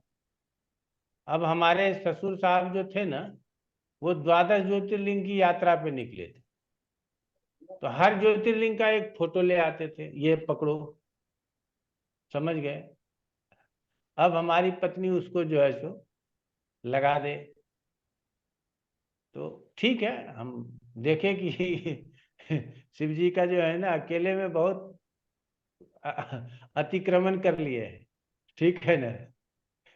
तो फिर उन सब फोटो को एक जगह उठा करके और बंडल बना करके रखे, इनको एक ही जगह रहने दो, ठीक है? तो गुरु जी, ये विष्णु जी की उपासना कैसे करते हैं? हरे रामा हरे कृष्णा कृष्णा कृष्णा हरे हरे, अच्छा अच्छा। ये जैसे आपको करना, श्री रामचंद्र जी? जैसे आपको करना चाहते हैं वैसे कीजिए। राम और कृष्ण दोनों विष्णु के ही अवतार हैं। जी जी। आप बाद में ये सब चीज ज्यादा क्लियर करेंगे। आज तक का जो क्लास था ना, वो इसलिए था कि पहले आप लोग ठीक हो जाइए, ठीक है ना? पब्लिक को तभी ठीक कर पाएंगे जब आप ठीक हो जाएंगे। हमने कहा कि वैसे ब्राह्मण अच्छे जो संध्या करके अपने पाप नष्ट कर लेते हैं, वो यदि आपके लिए कर्म करे तो आपके फल मिलेगा, लेकिन वैसे ब्राह्मण मिलते नहीं है, ठीक है ना? तो चलिए, गुरु जी, कोई बात नहीं। जी जी बोलिए। गुरु जी, ज्योतिष शब्दावली में रेमेडीज का हिंदी या संस्कृत वर्ड क्या है, शब्द मतलब? नहीं पता है, कभी ध्यान दे देंगे तो आप लोगों को बता देंगे। गुरु जी, क्या परिहार सही शब्द रहेगा? परिहार भी अच्छा है, लेकिन उपाय शब्द भी खराब नहीं है। उपाय, उपाय, हाँ गुरु जी, हाँ उपाय शब्द ज्यादा उपयुक्त है। ठीक है ना? हाँ, तो प्रणाम आचार्यवर। जी प्रणाम, बोलें शर्मा जी। अगर आपका आदेश हो तो एक अनुभव है, वो सबके साथ वीडियो से मैं भी ऑनलाइन बताना चाह रहा हूँ। मैं क्या भी बता साइबेरिया दीजिए। क्षेत्र। हाँ, तो ये क्या है कि आपने अग्नि की जो चर्चा कर रहे हो ना, तो रसिया में क्या है, एक बान्या करके जगह होती है। उस बान्या में ये क्या करते हैं, भोजपत्र की लकड़ी को जलाते हैं। जब इनके कोई शरीर में बीमारी हो जाती है तो उसमें बैठते हैं, और इनके जो मंत्र, जो प्रार्थना जो भी होती है, उसका ये मतलब उसको गाते हैं उस प्रार्थना को। और फिर झाड़ू, जिसे अपने झाड़ू थे, उस भोज पत्र के पत्तों से फिर उसको पिटाई करते हैं। तो ऐसी एक जगह में आया हुआ हूँ अभी, तो मैं आपको दिखाना चाह रहा था, अगर आप आदेश करो तो। हाँ दिखाइए। हाँ, ये यहाँ का मास, oh sorry, come back back back back, ये यहाँ का मास्टर है, जो यहाँ का जो गाना वाले वो मतलब मंत्र वगैरह बोलते हैं। और यहाँ जी पे जी। वो ना देरवा पका, जो देरवा देरवा, हम्म। ये भोजपत्र की लकड़ी है। इसको ये हम्म। जलाते हैं, भोजपत्र का पूरा। अच्छा अच्छा। आप मुझ में अतकृत, इसको आप अतकृत हो जाए। ये भोजपत्र है, और इसको ये क्या करते हैं, लकड़ी का पूरा मकान बना हुआ होता है ऐसा। और ये झाड़ू देखो लटका रखी, इससे ये पीटते हैं। और यहाँ ऐसा पानी का गर्म रखते हैं, जिसको चाय पीते हैं, इस तरह का ये होता है एक वो। इसमें गर्म पानी भर देते हैं, और फिर पत्ते डाल देते हैं, पत्ते से चाय बना के पीते रहते हैं। अच्छा अच्छा। फिर इस लकड़ी में क्या करते हैं, लकड़ी को यहाँ फेंकते हैं, मुझे ना अतकृत हो जाए, अतकृत अतकृत। इसमें ये लकड़ी डालते हैं, ये जल रहा है। फिर डालने के बाद अतकृत अतकृत, दुर्गो कोम अतकृत, बान्या बान्या अतकृत। फिर ये लोग यहाँ जा करके और यहाँ पे टेम्परेचर 120 डिग्री टेम्परेचर रहता है, इसमें बैठते हैं ये अग्नि यहाँ से गर्म करते हैं। अच्छा। मुझे पक्का था वेणी की पक्का वेणी की और ये भोजपत्र के वो झाड़ू देने के लिए बनाते हैं ये। अच्छा अच्छा। तो जितने भी बोले आपकी बीमारी उसको उपचार के लिए उपयोग करते हैं, एक अपना आयुर्वेद श्वेतनम से मिलता जुलता है काफी। इसे लकड़ी का छोटा सा एक कमरा बना लेते हैं, अच्छा। सावना बोलते हैं ये जनरली, बान्या बान्या। फिर इसके बाद ये क्या करते हैं, गर्म हो जाते हैं बहुत, पत्थर रख के पत्थरों को गर्म करते हैं, फिर अचानक जाके यहाँ बाहर इसमें कूदते हैं। तो यहाँ पे आपको बहुत ही, ये देखो बर्फ में इसमें लौटते हैं फिर ये लोग। हाँ हाँ हाँ। तो इसलिए शेयर करा था कि अपने इंटरेस्टिंग का विषय कल्चर का, या रशिया में कैसा कल्चर है। हाँ हाँ हाँ। पूरी बर्फ में लौटते हैं, तो बोले एकदम स्वास्थ्य ठीक हो जाता। और अपने यहाँ ठंड गर्म में बोलते हैं आटा पड़ जाता है, और यहाँ ठंड गर्म का ऐसे ही उपचार करते हैं लोग। और ये सामने नहीं नहीं, ये ठंड गर्म का उपचार तो होता ही। ये पहले गर्मी में फिर ठंड में। और ये सारे भोजपत्र के पेड़ है जो दिखाई दे रहे हैं ना आपको सब। समझ गए समझ गए। चलिए बहुत अच्छा। तो चलिए चलिए गुरु जी एक प्रश्न था छोटा सा। जी जी बोलो। जैसे संध्या वंदन के समय तो हम सूर्य को अर्घ्य देते ही हैं, अब कुछ लोग बोलते हैं कि बाद में अलग से भी दो, तो अलग से देने की आवश्यकता है या नहीं? ना, जरूरत नहीं है। जी। मृत्युंजय पाठक। सर जी गुरु जी प्रणाम। गुरु जी महिलाओं को क्या ओम शब्द का उच्चारण करना चाहिए? जैसे आप बोल रहे थे कि महिलाएं नमः शिवाय का जप करें, तो क्या वो ओम शब्द का उच्चारण कर सकती हैं, ओम नमः शिवाय? कर सकती हैं, कोई दिक्कत नहीं। और गुरु जी दूसरा प्रश्न ये था कि जैसे आप कह रहे थे यज्ञोपवीत का नियमतः पालन करना, तो कभी कभी हो जाता है ऐसा कि लघु शंका के बाद 3 बार कुल्ला करना है और फिर 7 बार कुल्ला करना है। तो गुरु जी कभी कभी होता है कि यज्ञोपवीत का वैसे अच्छे से पालन नहीं हो पाता है, तो क्या इस दोष का कोई उपाय, जैसे ना हमेशा कुल्ला करने की जरूरत नहीं है। आप कान पे डालते हैं कि नहीं डालते हैं वो ज्यादा जरूरी है। कभी कभी कुल्ला गुरु करने जी की जहाँ सुविधा नहीं है वहां कहाँ कुल्ला करेंगे। जी समझ रहे हैं ना? जी। तो वो, लेकिन फिर भी आपके लिए जो बताया गया है कि आप शौच के समय उसको कमर से ऊपर रखना है, इसीलिए तो खींच के कान पे चढ़ाते हैं। जी समझ रहे हैं ना? तो वो साधारण तरीका था कि इस पे डाल दिए तो मीन्स की कमर से ऊपर हो गया। अब तो लोग नाप के भी इतनी सा पहनते हैं। समझ रहे हैं? तो वहाँ कुल्ला उल्ला करने की जरूरत नहीं है। साधारण नियम पालन भी कर रहे हैं तो ठीक है। और गुरुजी बनारस बीएचयू में, मेरे यूनिवर्सिटी में गुरुजी बताते थे कि शिखा को कितना गांठ दे के रखना चाहिए ब्राह्मणों को, तो वो भी शिखा उतना बड़ा हो नहीं भैया पाता कि शिखा तो रखो, गांठ बाद में लगा लेना। पहले शिखा तो रखो, पहचान ही समाप्त है, गांठ की गणना कर लोगे। पहले शिखा रखना शुरू करो, फिर गांठ की जरूरत किसको है? जो वृत्ति से ब्राह्मण है। मैं हमेशा कहता हूं वो गांठ काउंट करके लगाएगा। शुद्ध शिखा रखेगा, क्यों काउंट करके गांठ लगाएगा? समझ रहे हो ना? क्षत्रिय शिखा रखेगा, काउंट करके गांठ क्यों लगाएगा? आप ब्राह्मण वृत्ति के अंतर्गत आते हैं, आपको वो काउंट करके लगाना है। आपके लिए वो अनुशासन है। ठीक है ना? चलिए एक प्रश्न छोटा सा आपने बताया कि सूर्य अगर एक षष्ठांश से कमजोर है, सर इसका क्या अर्थ है? नहीं समझा, फिर से बोलिए। आपने बताया कि सूर्य 8वीं 12वीं में हो और सूर्य एक अष्टांश से कमजोर हो। एक षष्ठ्यांश से कम अंक है, वो होता है षडबल में देखना। ठीक है सर। अनुराधा जी। गुरुजी आपने यज्ञ के लिए बोला कि अग्नि के हवन हम लोग करते हैं। मान लीजिए अगर हम घर में स्वयं करना चाहें, जैसे हमारे माता पिता करते थे, वो स्वस्ति वाचन का पाठ करते थे और 51 बार 11 बार 21 बार जो है गायत्री मंत्र का पाठ करके वो हवन नियमित करते थे। प्रत्येक प्रत्येक दिन हवन करते हैं, बिल्कुल सही बात है। वो भी करते हैं, और कभी नहीं हुआ तो महीने में पूर्णिमा के दिन जरूर करते। तो क्या ये उचित है? एक गृहस्थ को इस तरह भी हवन कर लेना चाहिए घर में? बिल्कुल बिल्कुल बिल्कुल कर लेना चाहिए। हमको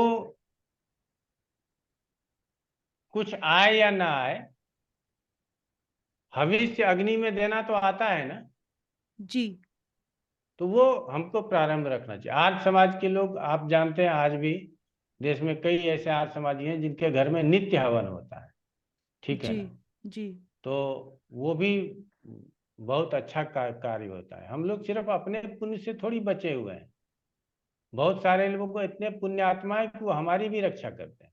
गुरुजी, हम लोग ठीक है आर्य ना? समाजी हैं, इसलिए मैं आपसे पूछूं क्योंकि हमारे ससुराल में नियमित होता है, चाहे ना, सुबह बिल्कुल करें या सही, संध्या के समय करें, जरूर बिल्कुल हवन सही होता है।